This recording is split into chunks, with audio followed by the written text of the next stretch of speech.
Hello po mga kababayan. Eto,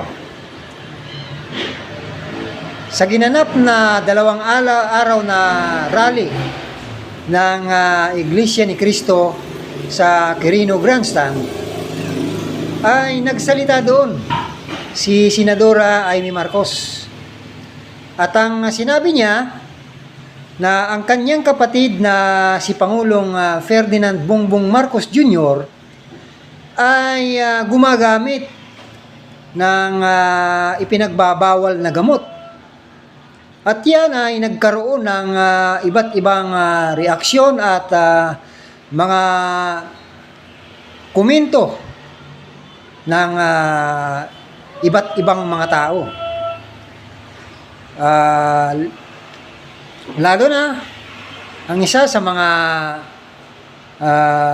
nagbigay ng reaksyon at komento ay si Senador Panfilo Lacson.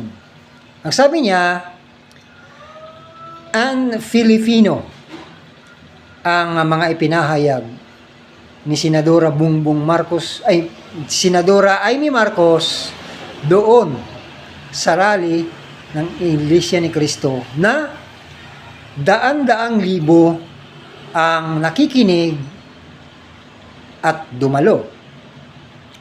Hindi raw ito maka-Pilipino. Pero ano nga ba ang sinasabi ng Iglesia ni Cristo at ano po ang kanilang paninindigan doon sa ginanap na rally at tungkol doon sa pagsasalita ng senadora na may usapin sa ipinagbabawal na gamot ng kanyang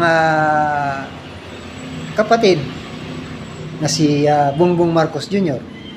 Pakinggan po natin ang opisyal na pahayag ng Iglesia ni Cristo sa pamamagitan ng tagapagsalita na si Ka Edwel Sabala at iparirinig ko po sa inyo ay audio lamang. Ito po ay sa programang Saganang Mamamayan ng Net 25. Ito po ang nasabing pahayag. Nagbabalik po ang Saganang Mamamayan at sa oras na ito, mga kababayan, makinig po kayo mabuti. Muli nating makakasama ang tagapagsalita po ng Iglesia ni Cristo, ang kapatid na Edwin Sabana. Ka Edwin, magandang hapon po sa inyo. Magandang hapon po, kapatid Jack, kapatid Nelson. Maraming salamat sa pagbibigay sa akin ng pagkakataon. Mayroon ako nais basahin na